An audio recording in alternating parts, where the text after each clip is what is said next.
Pozdrav iz studia 136, to so dolge vesti na vesti. Računsko sodišče je ocenilo, da MORS pri nakupu oklepnikov 8x8 ni izvedlo javnega naročila zaupne narave tako, da bi zagotovilo konkurenco med ponudniki tudi v fazi pogajanj. Na ta način je omejilo svojo pogajalsko moč, kar bi lahko vplivalo na izbor najugodnejše ponudbe in s tem zagotavljanje gospodarnosti nakupa, je pojasnilo še sodišče. Nekdanji obrambni minister Karl Erjavec ne sprejema argumenta računskega sodišča, da bi lahko ministrstvo z zagotovitvijo konkurence pri nakupu oklepnikov tudi v fazi pogajanj povečalo svojo pogajalsko moč. Me zanima, če je sploh razumel argument sodišča. Po njegovem se je namreč težko pogajati z nekom, ki je oddal v vseh elementih slabšo ponudbo in ki nima še predmeta naročila. Vse pogostejši pa so pozivi k odstopu Erjavca, saj naj bi bil povsem nesposoben za opravljanje katerekoli državniške funkcije. Jaz na ministrskem mestu ustajam, ne vem, zakaj ne bi. No, lahko bi rekel temu kar precejšnja črna pika. Zakaj? Jaz mislim, da imajo ugotovitev, da je to bil najbolj transparenten nakup, velja. In kot sem povedal, računsko sodišče ni ugotovilo, da bi kršili zakonodajo. Je pa izdalo mnogo priporočil, kako izboljšati naročanje na obrambnem sistemu. Ministrstvo za šolstvo in šport pa je pred začetkom novega šolskega leta povabilo ravnatelje vseh osnovnih in srednjih šol na informativni dan o tem, kako je treba ravnati, da bodo učinki morebitne pandemije nove gripe čim manjši.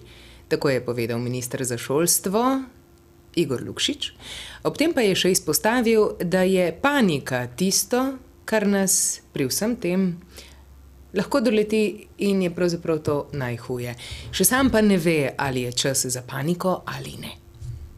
Za to leto se pač napoveduje neka izjemno leto, na vrata trka po ugotovitvah mednarodnih zdravstvenih organizacij pandemija, se pravi več kot epidemija, in zato je prav, da smo na to pripravljeni, da bi vprašanja in pozornost javnosti šla pretirano v to smer, kot da je pred vrati Kitajske. Prvi sledki interne preiskave samomora zapornika na Dobu so pokazali, da je bil obsojenec, ki je storil samomor, ogrožen strani soobsojencev, je povedal direktor uprave v odstopu za izvrševanje kazenskih sankcij Tomaž Smole.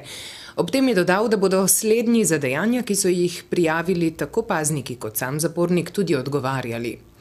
Pred zaporom na Dobu pa so se zbrale matere in žene zapornikov. Protestnice, ki jih je vodila mati zapornika, ki je pred 10 dnevi storil samomor, so zahtevale pojasnila in odstop direktorja zapora Jožeta Podržaja. Tako da on je bil nameščen najprej v običajen režim v drugi oddelek, na druge. Po 3 mesecih je bil nameščen v posebej varovan oddelek iz razlogov, kot sem omenil.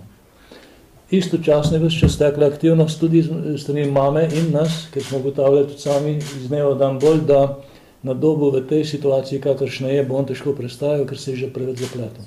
Za posledicami dolgotrajne bitke z rakom na možganih je v torek v 77. letu starosti umrl ameriški senator Edward Ted Kennedy.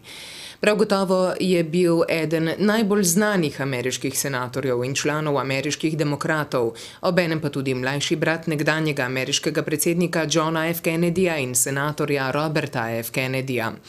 Znan je bil po svojem zavzemanju za javno zdravstvo, državljanske pravice in mir. Smrt zadnjega, vidnejšega predstavnika znane politične dinastije in enega najvplivnejših senatorjev v ameriški zgodovini je v svetu in v ZDA sprožila val odzivov in izrazov sožalja. V nadaljevanju še o napredku dela arheologov na področju Ljubljanskega parka Zvezda oziroma Kongresnega trga, pod asfaltom katerega se je nekoč bohotilo bogato termalno kopališče.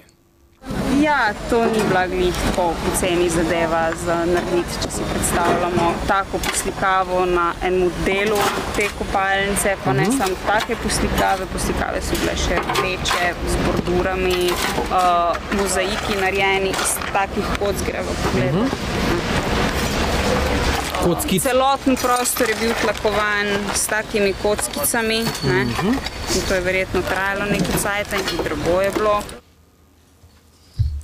Za novico iz sveta zabave in športa pa sta poskrbela Ministrstvo za promet ter Ministrstvo za šolstvo in šport, ki sta si za predstavnika za stike z javnostmi izbrala ministra za okolje in prostor Karla Erjavca. Ja, Kit žal je odšel.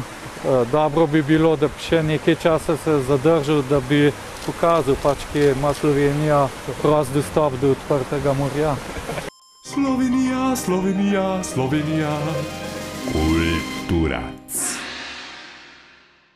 Od 25. do 29. avgusta po različnih lokacijah v središču Ljubljane poteka poletni festival Noči v Stari Ljubljani. Po županovem nagovoru bo nocoj okoli 20. nastopila popevkarska legenda Elda Viler. Sledili bojo številni drugi, izpostavila pa bi Jadranko Jura z jazz kvartetom, ki jih boste lahko slišali na Gornjem trgu ob 8:30 zvečer. Ob 9. se pod Plečnikovimi arkadami začne argentinska milonga, Sedev pa bodo nastopili po 10. uri in sicer na Dvornem trgu. Jutri pa nikakor ne zamudite nastopa mednarodnega projekta Etno in Tranzit, ki s folklorno zapuščino združuje kulture sveta. Med njimi tudi slovensko, saj je v zasedbi slovenski igralec in lutkar Matija Solce. Spoznali pa smo tudi čilanskega predstavnika Fernanda oziroma Nana Sterna.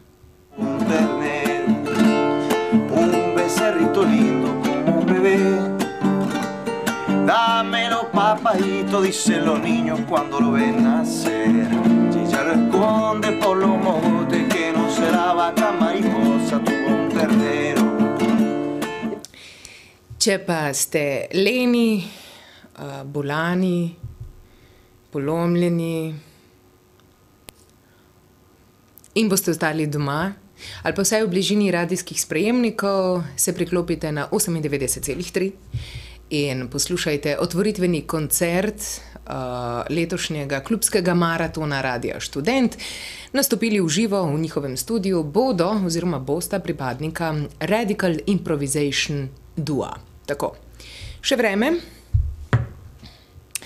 A ti verjameš, da se bo danes videl tudi Mars v bližini Lune? To mi je rekel Denis in predlaga tako vsem našim gledalcem. O 8:30 ponoči naj bi se videl tudi Mars, če bi pogledali Luno. In predlaga, da vsi tisti, ki imate kamere ali fotoaparate, posnamete ta fenomen in nam ga pošljete. In sicer na naslov info@vest.si in seveda bomo tistega, ki bo kaj imel za pokazati, tudi pokazali na www.vest.si. To so bile Vesti na vesti, hvala za vašo pozornost in lep večer, dan, jutrišnji tudi. Pa. A sem afna?